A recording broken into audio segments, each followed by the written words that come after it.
Hey friends, do I have a special treat for you today? I have a full coaching session here on the podcast for you to listen to get an idea of what a 1 hour call is like. As you know, we have our special going on this week. If you purchase a abortion recovery breakthrough package, you can get it at a very amazing discounted price, but you might not have any idea what to expect. So you are about to hear a one-on-one call with a client that I did quite a few weeks ago. And you are going to hear just some of the things that she individually has been struggling with and some of the things that we kind of go through to help her with those struggles. Now, I tried to cut this down. I don't have a ton of women consent to allowing their sessions to be shared, which is fine with me. I totally understand that it's vulnerable. It's scary to think that someone is going to listen to you share some really vulnerable things. So typically the few that I have had consent, I'll cut it down so it's not the full session. But there were just so many things that I thought many of you may find relatable with this amazing person named Erin. And so I hope that you find her story inspiring to you, and I hope that you kind of get an inside look as to what a one-on-one session looks like. So I hope that you enjoy. Feel free to send me an email and let me know what you think. And I can't wait to hear how this episode impacts you. Are you struggling with the pain of a past abortion and longing for help but don't know where to turn? Have you been made to believe that your sin of abortion is too big and too bad? Friend, if that's you, you're in the right place. Welcome to the Does God Forgive Abortion podcast. I'm Brittany, and you wouldn't know it just by looking at me, but I too walked through the doors of an abortion clinic and ended the life of my unborn child. I thought for years that I had committed the one sin that was unforgivable, and I awaited punishment from God. After years of prompting from the Holy Spirit, I finally found redemption and hope through Jesus. Now that I am healed, God has placed a calling on my heart to walk alongside you so that you can find true hope and healing too. If you're ready to recognize that God has a true plan and purpose for you no matter what you have done in your past, then this podcast is for you. Fill up your favorite mug with some coffee and crack open your Bible because it's time to receive the good news.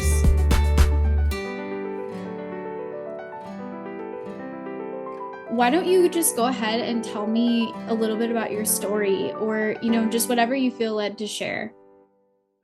Yeah, I'll try and keep it, not too long. But basically a little bit just like about my upbringing. I was raised, like my mom worked and it was very like progressive feminism. I spent probably the same amount of time with a babysitter for the first like 9 years of my life as I did like with my mom. So she was like a second mom to me.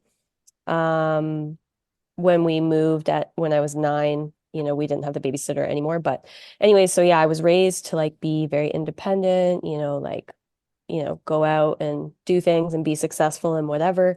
So, I went and did that. But I always struggled since my first relationship at 14, like with wanting to be married. And that was like always a goal of mine I had. So I go through my 20s. I work as a geologist. It's not a great career for having any kind of stability.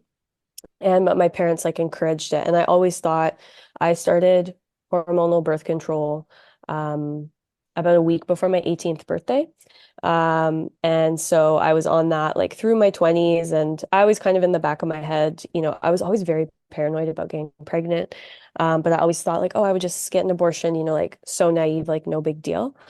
About a month before my 30th birthday, I decided to come off of hormonal birth control. And that was like the start of me like unraveling, the brainwashing basically that like my generation has had, a bit of maybe my mother's generation had, and just like got passed into me. And so I was like detoxing from that. And that's been like a whole journey as well. But yeah, it was about a year and a half after that I had been with this guy for 2 months.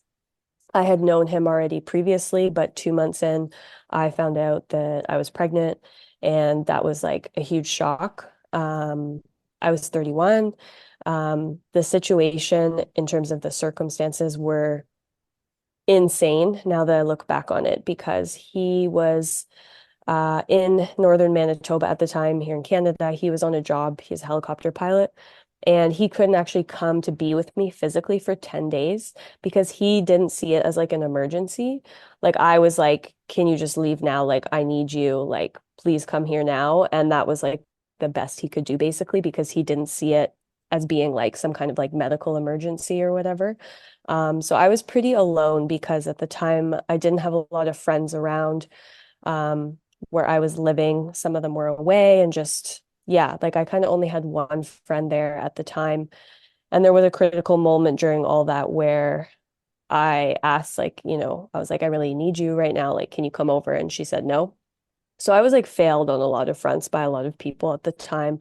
I was in a very bad place with my family at the time because of things that were going on in Canada with COVID. That was like the height of our country introducing like all these mandates and restrictions on people. And I was at odds with like the rest of my family on that. So they were also not people I was going to reach out to about any of this. So I was reaching out to friends, and the majority of them had made that decision. I was trying to be unbiased because I knew that. So I did reach out to some people I knew who had like been on the other side of it. Yeah, because I was 31, he was 37 at the time, 38. Like on paper, like it was doable, right? But there was a lot of pressure. We were going on a trip to Cuba within like I think he got to me in 10 days and then like 3 days later we were scheduled to go to Cuba and we couldn't move. We had already moved the trip back because of the mandates coming into effect. I was not going to be able to leave the country.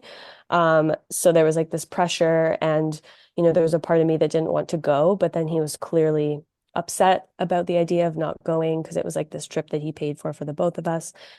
And yeah, so there was like at one point this voice in my head that just, told me to go in the direction I ended up going. But yeah, because when, the idea of following through with it and keeping the baby was discussed, it was always like, well, I would move into his house, which was like across the country. And ironically, it was in the town where my parents lived, where I went to high school.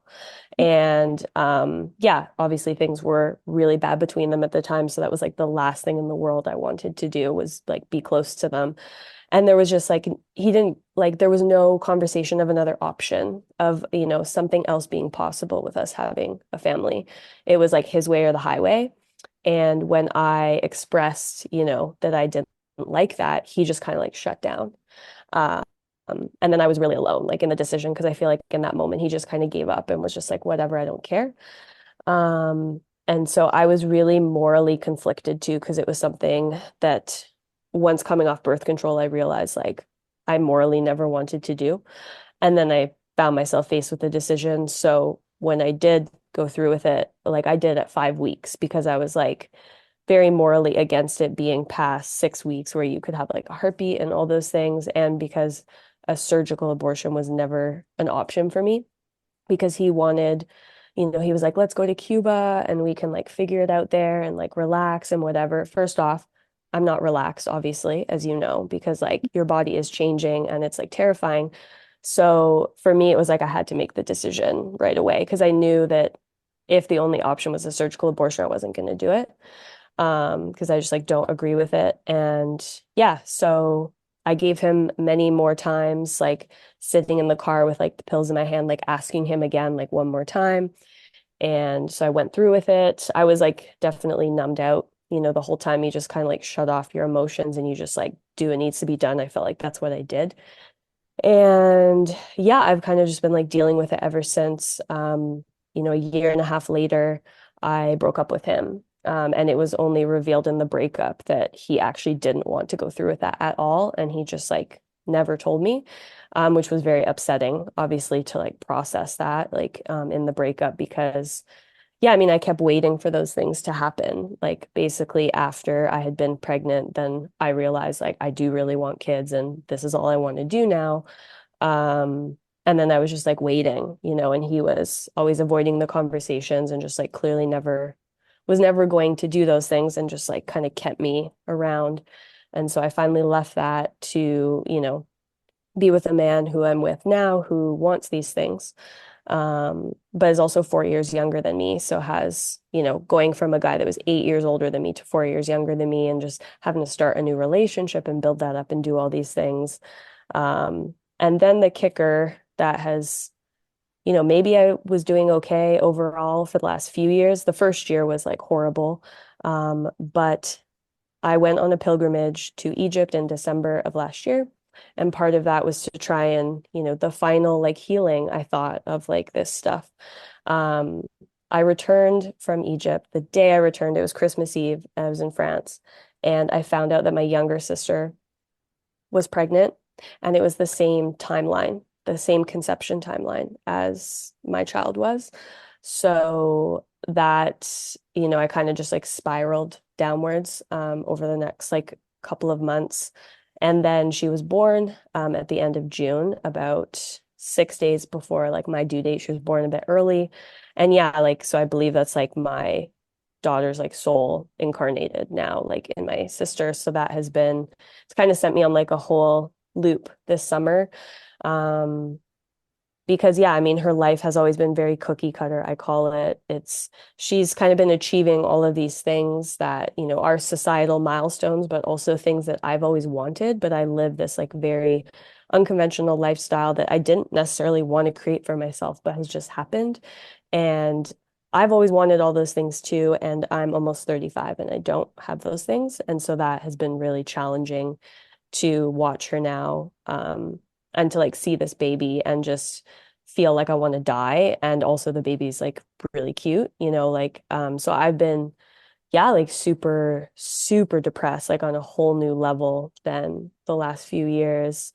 And just like, yeah, I've really struggled, especially because my job was very demanding. And so I've been trying to make lots of big shifts now, but some of my biggest issues have been grappling with the fact that I'm going to be 35 next year. And I had to let go of a lot of timelines when I turned 34, because I had always thought I was going to like at least have my first child by 33. And I don't want to be an old mom and like all these things that it's been really hard for like me to let go of. And so in this journey, I was never raised like religious or like anything. And then I went to Jordan in May. And part of that trip was kind of going to be in some of these places where, um, yeah, like, I walked like where Moses was, and I went and baptized myself in the Jordan River and like just went to all these places and kind of started connecting, started learning about the Abrahamic religions, and just have been like sort of on this quest this year with all of that. And because my therapist, who I've worked with actually for a long, long time, since 2018 on and off, and I actually wasn't working with her at the time when I was pregnant, and I couldn't get a hold of her soon enough, basically. Um, and anyways, yeah, so she's been kind of helping me a bit because I was always taught to, control things myself, basically. And that's like always been very destructive for me. And so I've been trying to place my faith somewhere else. And so that's definitely helpful, but like I'm 34 years old, and so it's like really hard to do. When you spent the first 34 years of your life, like having your parents and just life, existing in a different way. So I feel like that's been helpful, but it's like so hard for me to just, surrender and trust this plan when it's like I'm just getting older and I have all these fears that come up. And like my therapist thinks that actually most of the crippling depression that I've had and any suicidal thoughts and all those like heavy things that have been really coming up in the last 6 months are mostly due to fear of like these things not ever happening. Even though my life now is in like a much better place to start to make all those things happen eventually, but like not right now. And so, um, yeah, so that's kind of where I'm at. Like I regret the decision so much. Like it's the worst decision I've ever made in my life. And I talk about it a lot. Like I even, I tried to talk about a lot with my friends who have made that decision. I just feel like nobody ever wants to talk about this stuff. But then I don't talk about it with my family. Like my mom's the only one that knows, and it's actually because she made that same decision herself when she was about 19. And so I think, I don't know, my therapist and I have talked about it. We think that there was like a covenant there with Moloch because it like goes down my family line a bit, like my maternal line. And I did tell her about 9 months before I got pregnant, I started getting visited by this like demon looking thing. And when I told her all this, I was super kind of embarrassed about it because I hadn't told anyone. But then she was just like, oh, yeah, this is like what it is. And she made it seem like it was totally normal. Um, so I've like, tried to break that, I guess, or I have. And yeah, just trying to like, I don't know, be okay and just, yeah, be okay in life because I know that me not being okay with all of this stuff is also what's preventing me from like being able to be a mother. So I'm like stuck in this like rock in a hard place. Um, and it's the worst thing ever. Like, yeah. So Mhm. that's uh that's kind of my story. Yeah, wow. Thank you so much for sharing all of that with me. I can definitely see how this must just feel like a really heavy weight that you're carrying with you every day and throughout every day. Is that kind of what you feel like? Oh yeah, I mean Yeah. like ever since I got pregnant, like as soon as you realize that, right, like your life has instantly changed. Because I even knew in that moment, I'm like, everything is different now, like you're not the same. And yeah, so I knew that like from the beginning, but no, I mean, I think about it every single day, Mhm. always. Like it's just like always there, it's like in your brain or whatever. So Yeah. yeah. Yeah, for sure. So I have a question. So have you listened to my podcast at all? That is how I found you. Okay. I can't remember which episode I had come across, but like, yeah, I've just tried to search. It's actually sometimes kind of hard to find stuff on that. Mhm. So Mhm. like there's a few other podcasts I'd listened to before that have been helpful at certain points in my life. But yeah, I was trying to go towards like more Yeah. faith-based ones now. So that was like how I found one of them. I can't remember which one I listened to originally, but Yeah, awesome. The reason I asked is because you brought up kind of like even in your intake form and then when you were talking like some faith things. I think it's so amazing that you are really like looking for answers and not just kind of believing what people are like throwing at you. And I think that's so cool because I think so many of us are really easily kind of swayed maybe by certain people we'll talk to about certain belief systems. So I was really intrigued when you talked about how you went to Egypt and were baptized in the Jordan and just it seems like you're really going at this in a really kind of healthy and inquisitive way, which is what we want to do, right? We want to learn and grow. But I would love to know a little bit more kind of where you feel like you're at right now with your faith and what faith would you say you consider yourself if you could name one? I mean, I guess it's Christian. Like, I don't really know because I don't know a lot about that stuff. Like, yeah, I wanted to do like a little case study. So, like, I've read the Bible. I read this summer, and then I'm like halfway through the Quran, and I mean, the Torah is like basically overlaps of the Bible, anyways, because I read the whole thing. So I was kind of just wanted to get like all those stories and do like a compare and contrast. But it's certainly the one that like resonates the most. And then now I've been trying out like some different translations of it too. Yeah, Because I read the King James to be like the most sort of like legit. yeah. But I really like the message the most, I think now. That was one of the ones actually that my therapist recommended. But yeah, so I guess that's what I would say. And that's, yeah, like I have a pretty strong connection, um, like to God and to G like I can talk to him like super easily and stuff when I want Mhm. to. Um, but I just, yeah, I guess that's where I'm at. And I don't like I use these like little apps now and try and do them every day. It's hard for me to like sit still anyways, and with just how my life is like really crazy.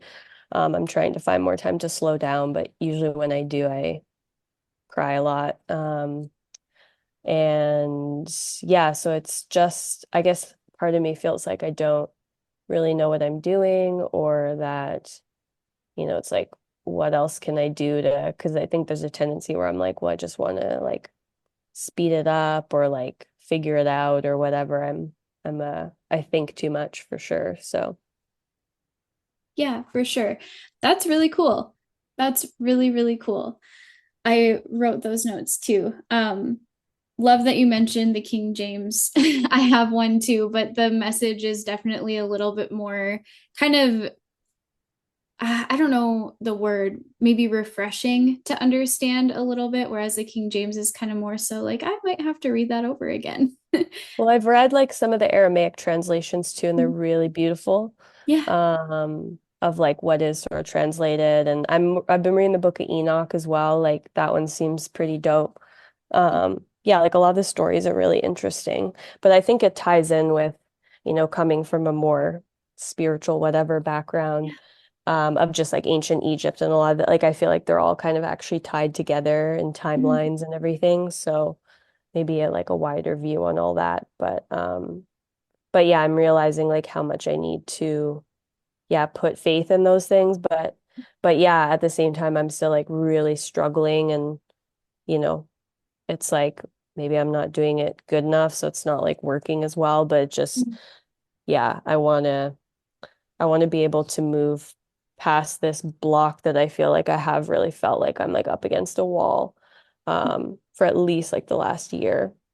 And I've had it repeated to me from so many different practitioners, like from like Chinese medicine to like reflexology stuff to, yeah, just my therapist, even other astrologers, where it's like there's this like thing that I just haven't quite pushed through yet, you know? Mhm. And like I Mhm. know that that's what this is, of being like okay to like move beyond it and accept my life and everything. So I Mhm. can actually like advance my life to the next step where I want it to be. But then it's like I feel so stuck here. Yeah. So Yeah, that makes a lot of sense. So do I have permission to kind of talk about in relation to God the way that I kind of believe and have been trained, knowing that there's no condemnation anywhere? It's just kind of maybe a different perspective. Maybe you've heard this perspective before, but is that okay with you? yeah, sure. Okay, so in listening to you talk, I keep hearing or feeling like you are really struggling with maybe some forbidden grief. And I don't know if you've heard that term before in relation to abortion, but essentially, what forbidden grief is a grief like when we lose someone, we grieve them.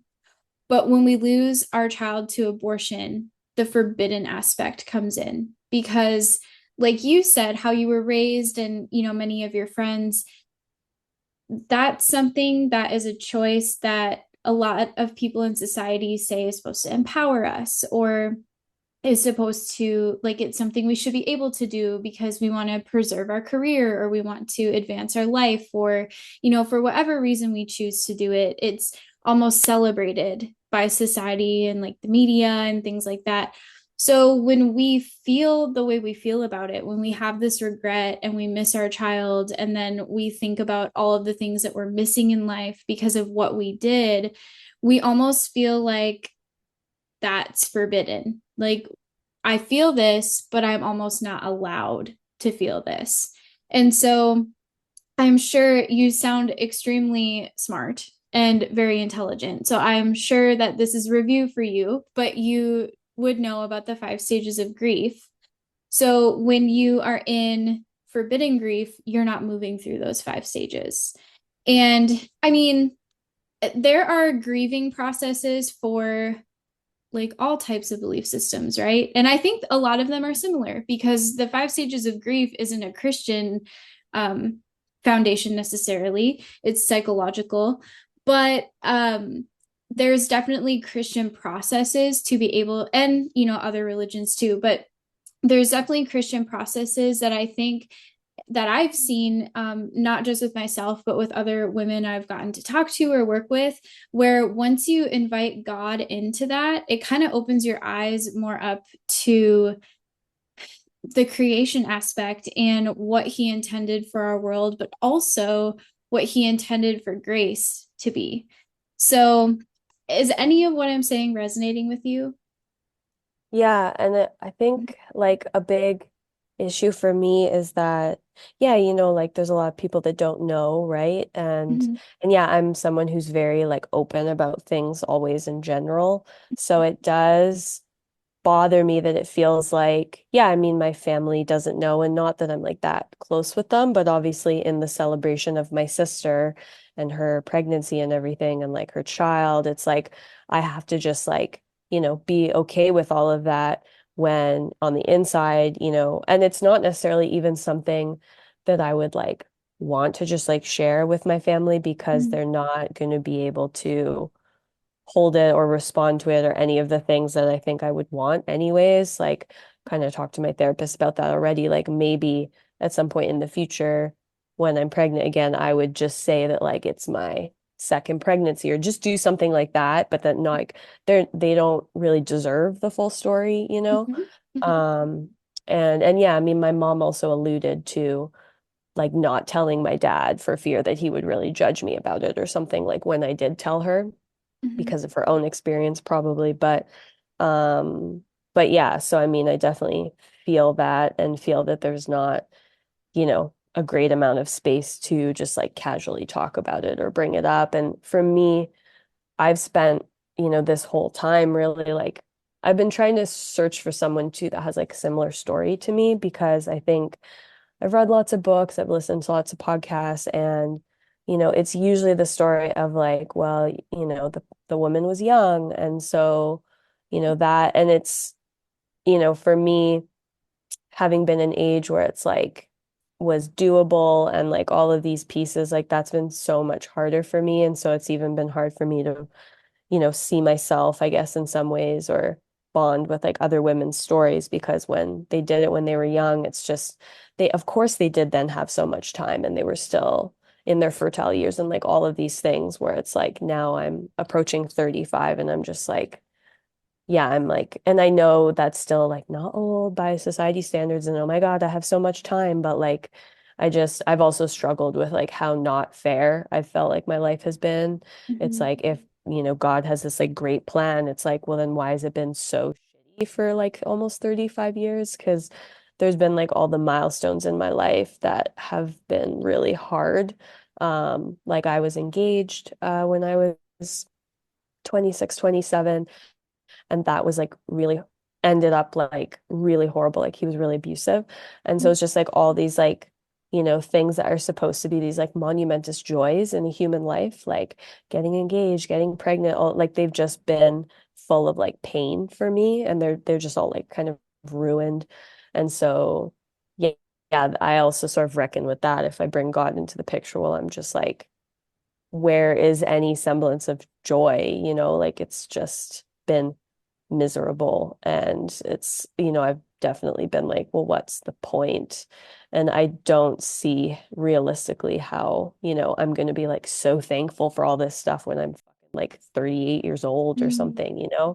Um, yeah, because I even have moral views on like, I have pretty strong views. I have had these even since I was a teenager. And as a teenager, I was not like, I want to be a mother and like have babies. But I had a very strong view about like having children at like 40 if like there was an increased risk of like defects or these kinds of things. Like I feel very strongly about that. And yeah, I have since I was like 15, super randomly. So yeah, it's Mhm. like the closer I get to those years, it's like, you know, so that's, yeah, so I really struggle with that stuff too.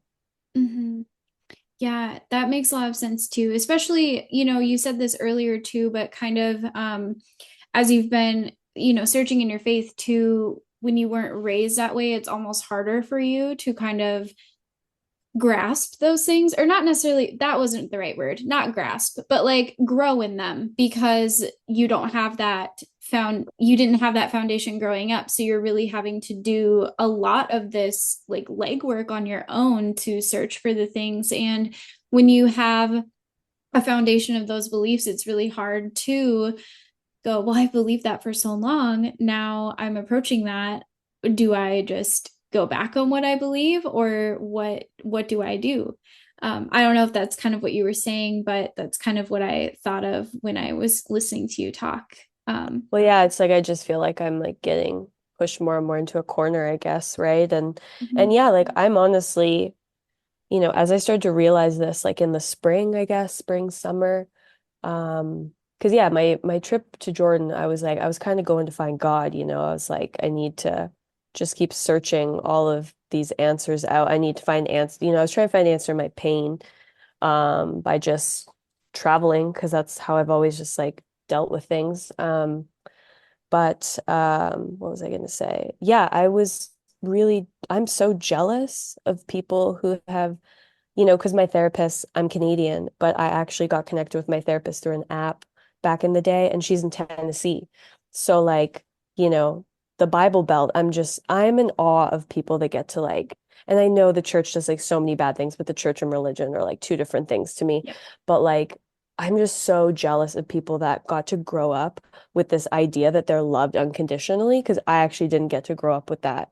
Mm. And I am super hard on myself. And like, I know that's a big component of this too. My therapist has like basically repeated over and over to me for like 3 years that like I'm forgiven. Mhm. And like, but I'm like the one person that can't do that.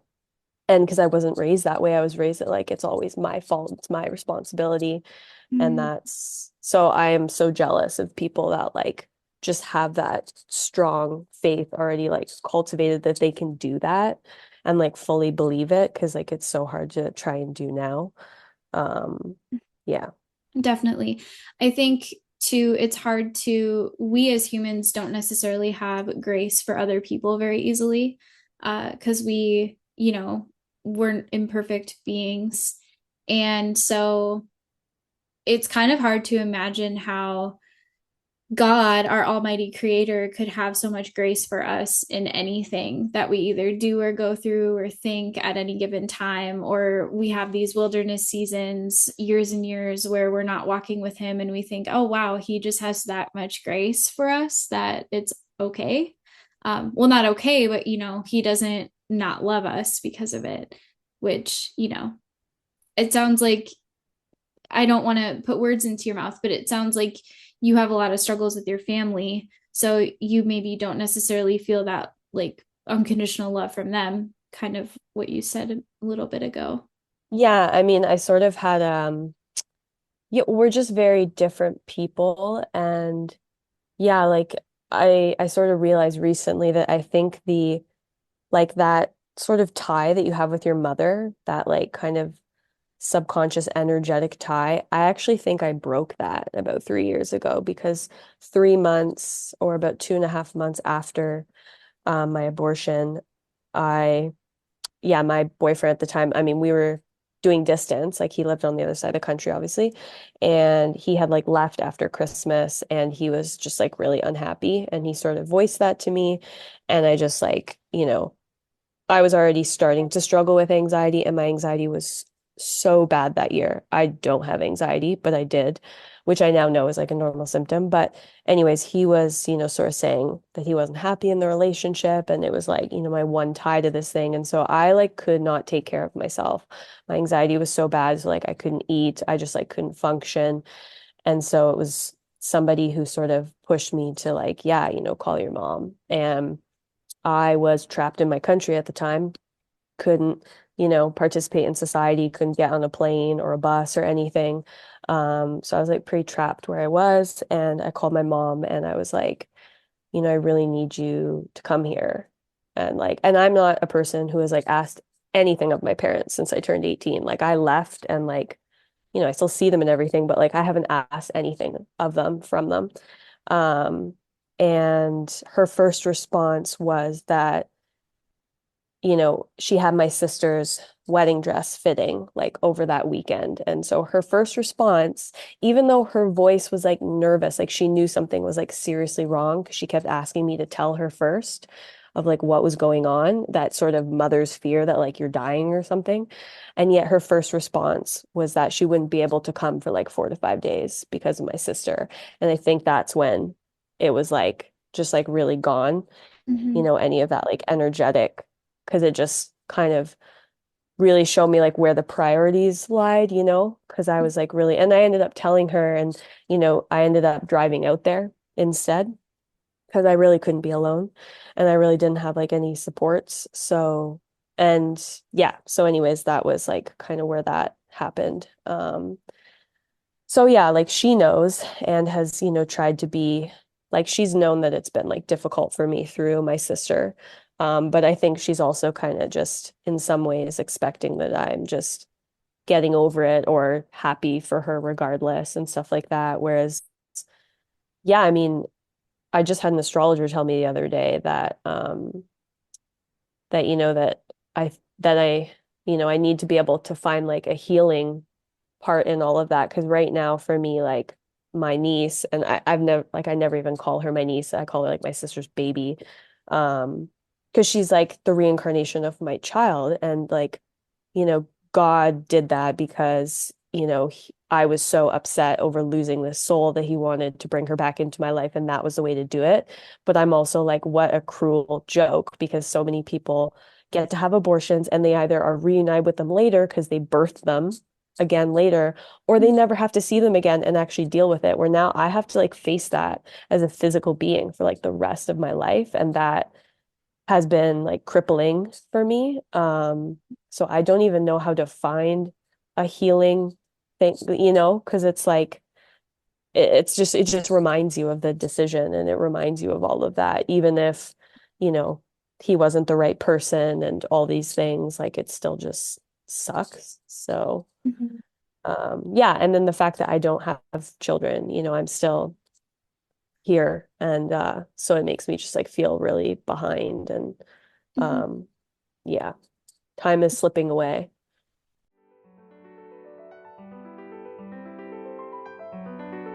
Are you listening to this and wondering, hey, how can I get one of these calls?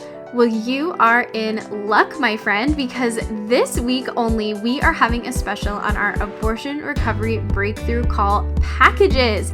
This special is going to end on Friday, November 22nd at midnight. So listen closely on what you are going to get. If you snag one of these abortion recovery breakthrough call packages, you are going to get 4 one-hour calls with me where we are going to dig into your story and we are going to help you partner with God so you can find healing and wholeness through Christ. You're going to get those 4 calls, any notes I take during those calls, recording of the calls, and more. So if that interests you, if you have been waiting for a sign that it is time for you to seek healing, maybe this is your sign. Go right now to brittanypoppy.com/special. You are going to pay the full registration fee at the time of booking. You're going to book your first call. And then once we've gotten through that first call, after each call, you're going to get a new link to book your other 3 calls. So go right now to brittanypoppy.com/special to get your abortion recovery breakthrough call package. I cannot wait to see what God is going to do with your healing journey. That is a lot to carry. I know I've said that earlier, but that is a lot for you to carry. Do you have like a feeling when you see your sister's baby? Like, do you believe that she is reincarnated from your child because of the timeline, or do you have like a sort of feeling when you see her? I just kind of have like a feeling in general. I think when I see her, I shut down to like protect myself because the last thing I would want to do is like break down in front of my sister because like she has no idea what's going on. Mhm. Um, and yeah, like I just wouldn't even know how to approach any of that. I was really nervous to see her for the first time, but yeah, I just kind of went into this like, the same as I did with abortion. It's like you just Yeah. do it, you know? Yeah. So I feel like that's how I am every time I Hmm. see her.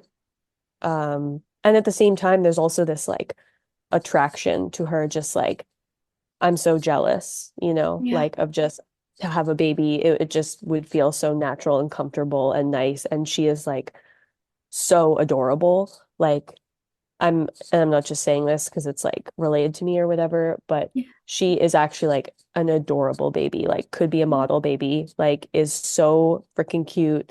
So I get these like very conflicting emotions where I've probably seen her like 4 or 5 times. And I saw her first when she was like 6 days old.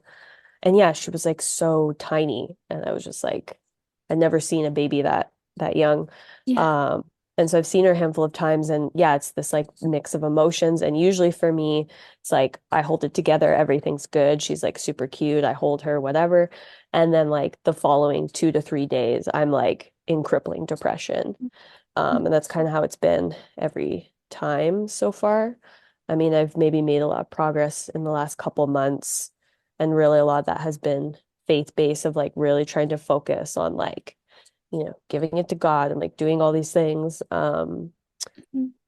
Yeah, and I'm trying to, I mean, I am going to be traveling again for the next couple weeks, but Yeah. anytime, yeah, like my boyfriend and I just moved into this house together, and like once I'm like in my home, I start to, well, get really sad because I'm dealing with the feelings, but also I start to feel more like grounded and a bit better. Mm-hmm. Uh, but then my job has caused me to travel like a lot, a lot, a lot. Mm-hmm. Mm-hmm. Like I was just gone for 3 weeks. I'm back for a week. I go for another 3 weeks, and it's just been like my life has just been chaos like since I broke up with my ex, who was the father. Um, so it's just kind of the season it's in, and like I'm trying to like embrace it, but it's also really hard, and it makes it really hard to like deal with the feelings. Like I don't think after she was born, I had to go like straight to a job where I was still very full on like being in the field as a geologist, and I just like didn't have any space to even like start to deal with the shock that I actually felt like when she was born. So Mm-hmm. I'm probably like still unpacking it, but it's like been slowly getting unpacked since June, just because I don't even have times where I'm like somewhere alone where I can just like, fully decompress because I'm like in a different hotel room every night, or like I'm around people or whatever. So that's Mm-hmm. really hard too. Yeah. Yeah, that is a lot. That is a lot. So I'm going to suggest something. And again, it doesn't come from a place of condemnation at all, but I would love for you to maybe explore something. Um, so you've read the Bible. Are you familiar with the story of King David and Bathsheba? A little bit. Okay. So that story in the Bible is one that we, especially in like the post-abortion like Bible study that I teach and that I went through for my own healing, that's one that we really hone in on a lot because there's a lot of similarities. David was a man after God's own heart, and he loved God and God loved him, but he also sinned a lot. And did a lot of things that he really shouldn't do. So he, had an affair with Bathsheba and then tried to get her husband home from war because he had gotten her pregnant to like try to hide that it was him. Oh, I And remember that now. then, Yeah. yes, and then he had her husband killed um, because he couldn't get it covered up. And so in that story, and I'll find where that is. I think it's in one of the Samuels. I think it's King David and Bathsheba. I just Yeah, can because I do never. remember reading that book. The parts that resonated the most for me with the Bible were Genesis, because I know it's just really like mystical and I like that. But the book of Job, because I feel like I Yes. was like, that's me, because I'm just like, what's the point of life? Who cares? Like that when I was reading it, like back in August, like I was like, this is exactly how I feel. Mhm. And then there was a line that actually made me cry that was like a really pivotal one for me. And it was with, I think it was with Jesus and Mary. And it was like when uh, she had come to him and then she was like washing his feet. And then it was like this whole thing about forgiveness. And Mm. he was basically telling her, and like that made me cry. I remember like highlighting that part because Mhm. that like really like got to me, I guess. That whole piece. Yeah. Yeah. Yeah. Anything in the Gospels, like especially when it's from Jesus' perspective, is just like, oh my gosh, he was just so loving and like, wow. But yes, earlier when you were talking, I actually was thinking if she hasn't read Job, she needs to read Job. Yeah, Um, no, like that's me. Like I was like, that was written for me or is yeah. me by me. Yeah. Yeah, for sure. So it's in, and I'll put this into your notes in your homework too, but it's in Second Samuel chapter 11. And so I'm paraphrasing, but essentially Bathsheba was pregnant. Um, she gave birth, and then their son actually got sick, and David was beside himself. And it was actually really a consequence of his actions, that God had allowed this to happen, which we kind of think, why would God allow something so terrible to happen to a child? But we also know that children go to heaven. So it's, even though it sounds horrible to us, that child was given a gift of eternal life with our Heavenly Father, when he was taken.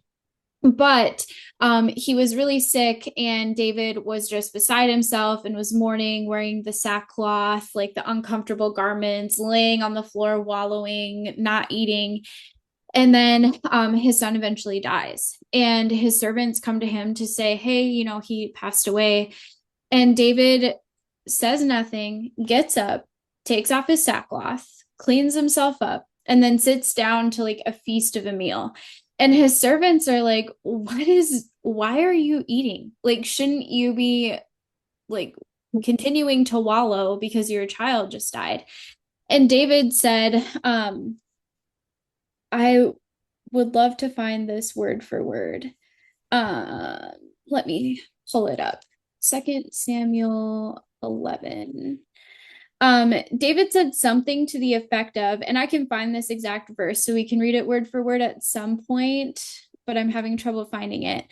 But David said essentially that, why should I continue to wallow? My child is no longer here.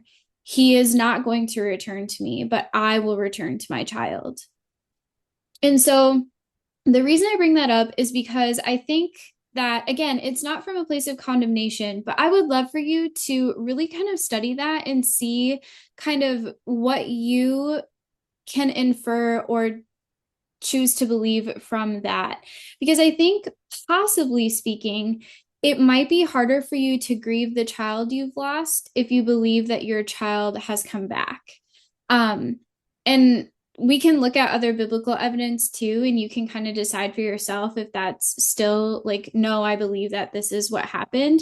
But I do think that it might be powerful for you to kind of study that and see, okay, maybe there is a different perspective, and maybe that would help me if I understood, like, if my child was a different human being, kind of moving through that grieving process. What do you think about that? Again, I don't mean to like, there's no condemnation there. It's just something that I would suggest. Yeah, no, I mean, it's obviously being suggested to me for a reason, I feel Mhm. like.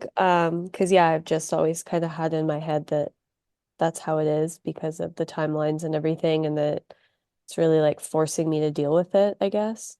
Mhm. Um, but that would maybe help relieve some of the pain I feel in a way, but it's almost like equal pain. It's like 50-50 of like Mhm. 50% being, my sister's child is like my child incarnated, and Mhm. 50% is just I'm almost 35 and I still don't have any children and I still Mhm. don't like have all these things that I like really, really want. And I've never been a patient person.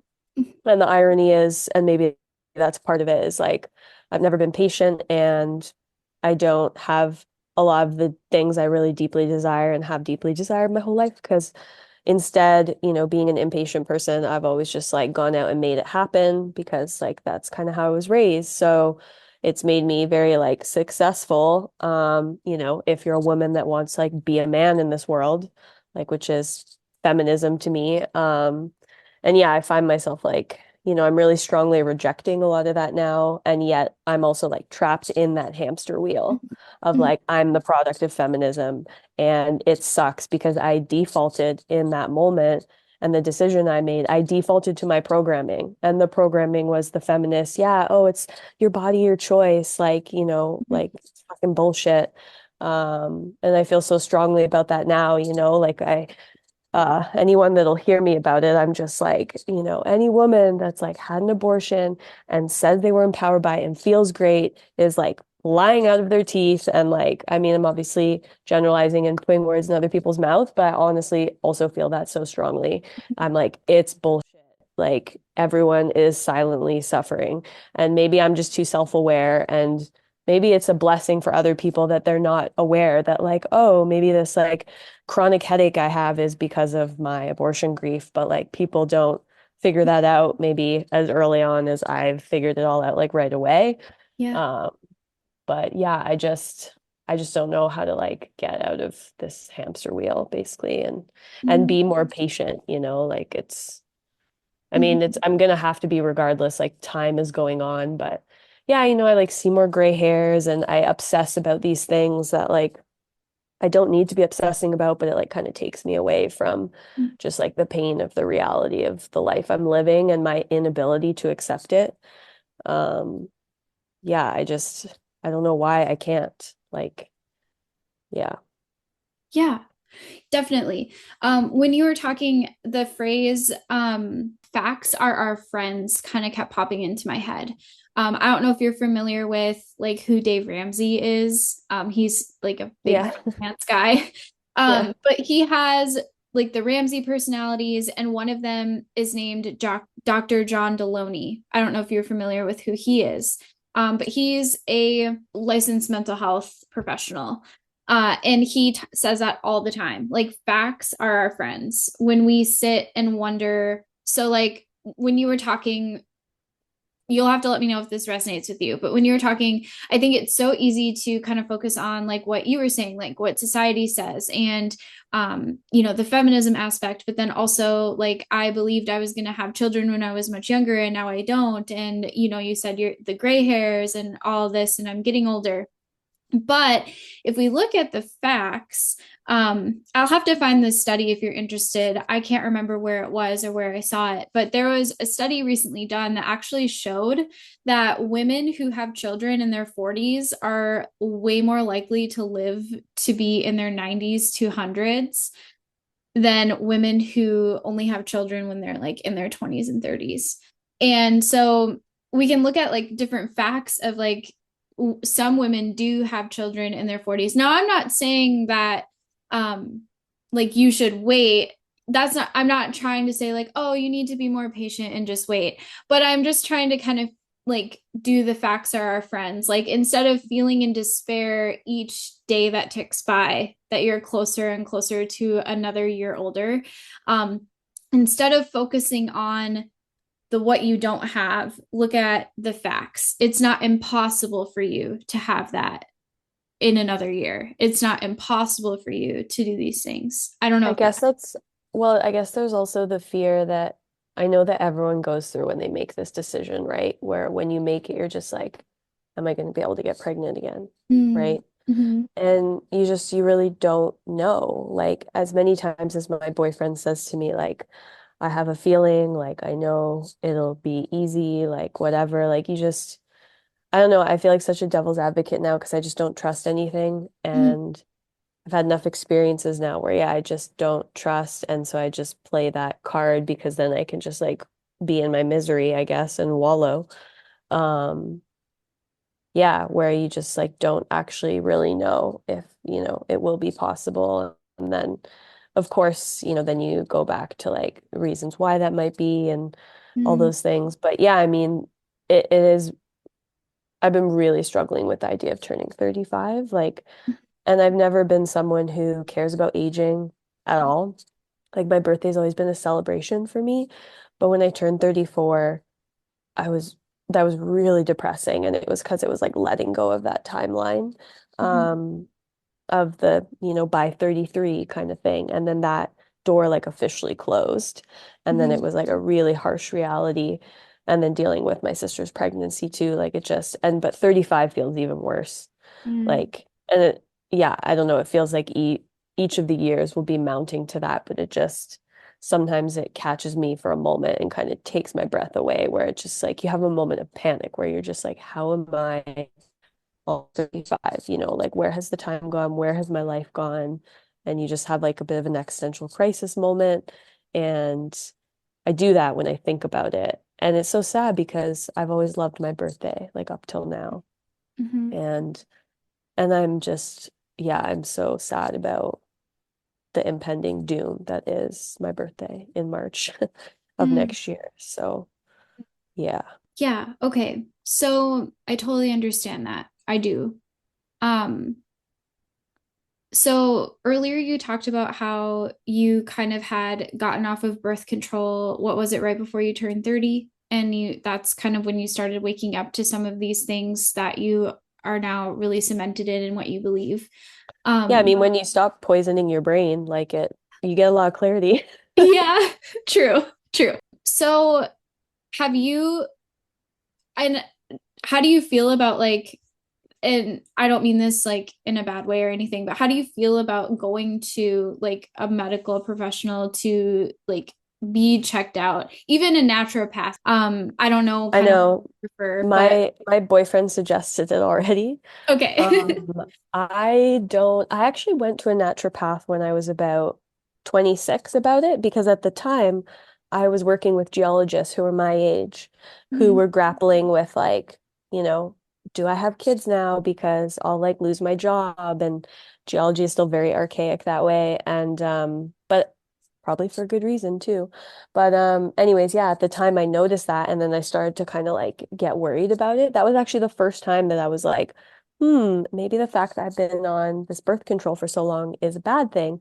And I went to a naturopath asking just about whether this long-term birth control use was like something I should be worried about, and if I could check my fertility and stuff like that. And she told me that nope, there was nothing wrong with my hormonal birth control, and that there was no way to check for those types of things in Mhm. terms of like your fertility and stuff like that. So I was basically hit with like hard nose and a wall, and then yeah, and then a bunch of other stuff happened within the next year, and then I kind of forgot about it for a while, and then all of a sudden, yeah, when I was 29, sort of came back again, and then I just, I made the decision myself to just like get off of it. But that was like sort of the extent of it. But then, yeah, with the medical system, I mean, things were, of course, bad in the US, but they were so much worse in Canada over COVID.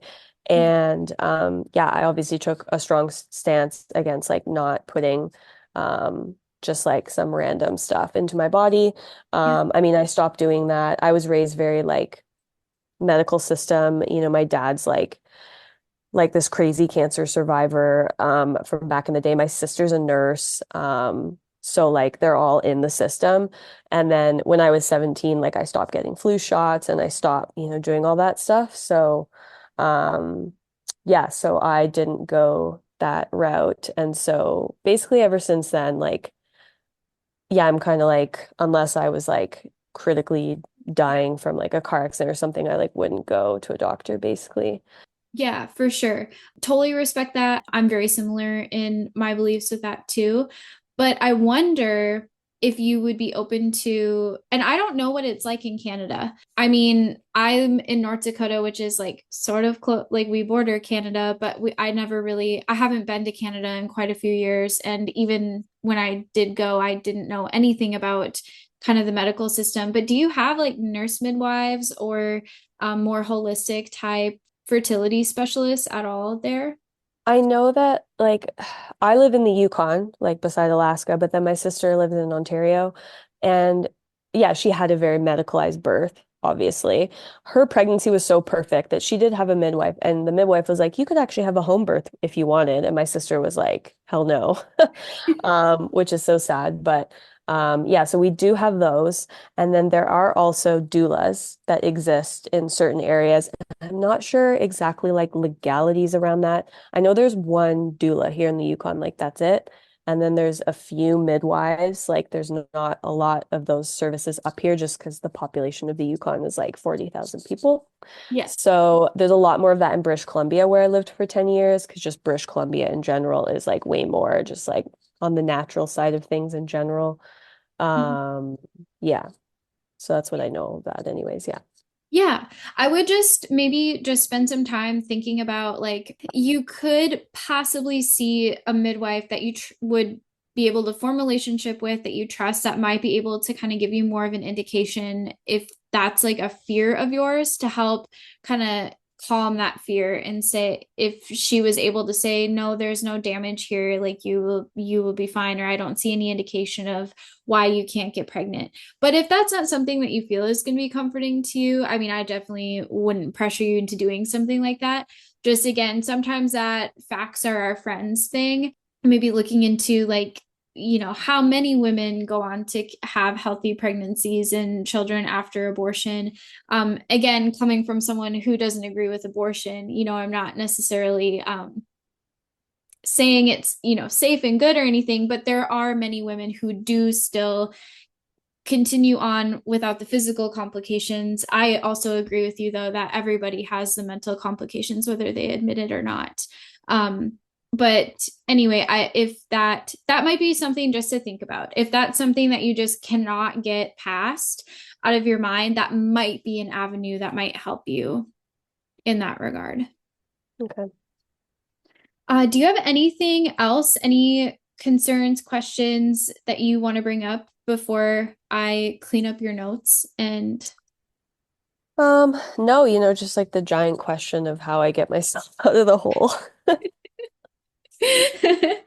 I wish I had a very clear, like black and white answer for you, but I do want to just commend you for what you are doing because you are searching for those answers and you're going to find them. So, what I'm going to give you for homework is maybe some passages to kind of meditate on. And it sounds like your therapist is a Christian as well. So I would definitely share this with her too and just kind of see like what she has to say about these things that we talked about today. And then I'm going to provide some resources in there as well that you might want to check out or look into that might kind of help you with some of these hurdles that you're facing. And then if you don't have any other questions or anything else, I would really love to pray over you before we end. Okay. Dear Heavenly Father, I just want to thank you so much for Erin and for just connecting us, Lord. I think it's so amazing how you can connect people who live so far away from each other. And I just want to really specifically pray over her, Lord. She is searching and she's really been on this quest to find answers to so many questions. And I just think it's such a refreshing thing to see such a bright person looking for these answers. And so I just want to ask that you lay your hand on her heart and give her peace as she continues to seek you and continues to seek the answers to what she's struggling with. And Lord, I specifically want to pray over her grieving journey because that's what this is, Lord. It's grief, and grief is not linear. We know this, but we know that we can heal from anything with you. And so I just really pray for her healing journey. I pray that you give her clarity and discernment to know exactly what you are asking her to do. I pray that she will feel your closeness. I pray that she's going to hear your voice in these things. I pray that should any outside forces, we are constantly fighting against spiritual forces that are not flesh and blood, Lord. I just pray that should any of those try to influence her, that you will come in and just reveal truth to her. And I just also pray against that spiritual warfare, Lord, and against any feelings of just lostness or hopelessness. And really want to replace those feelings with comfort and peace, the peace that only you can give. And so again, Lord, I just want to thank you for her.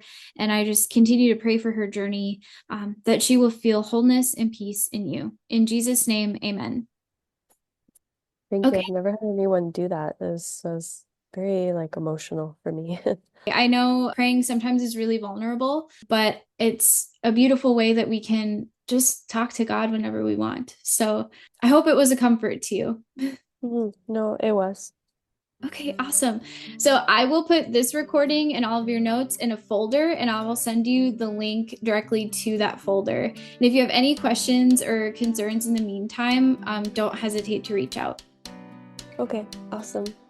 Thank you, Brittany. Hey, beautiful friend. I hope that you found comfort from today's episode. If so, would you take 30 seconds and share this podcast with someone you know that may be seeking wholeness after abortion?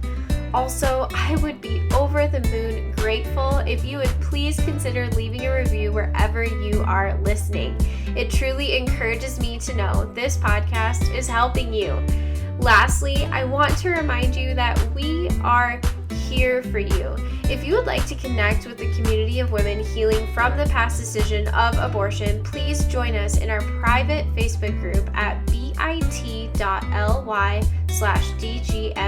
group. Know that I continue to pray for you daily, and I am so thankful for you. I'll meet you back in a few days for a brand new episode, but until then, take care and God bless.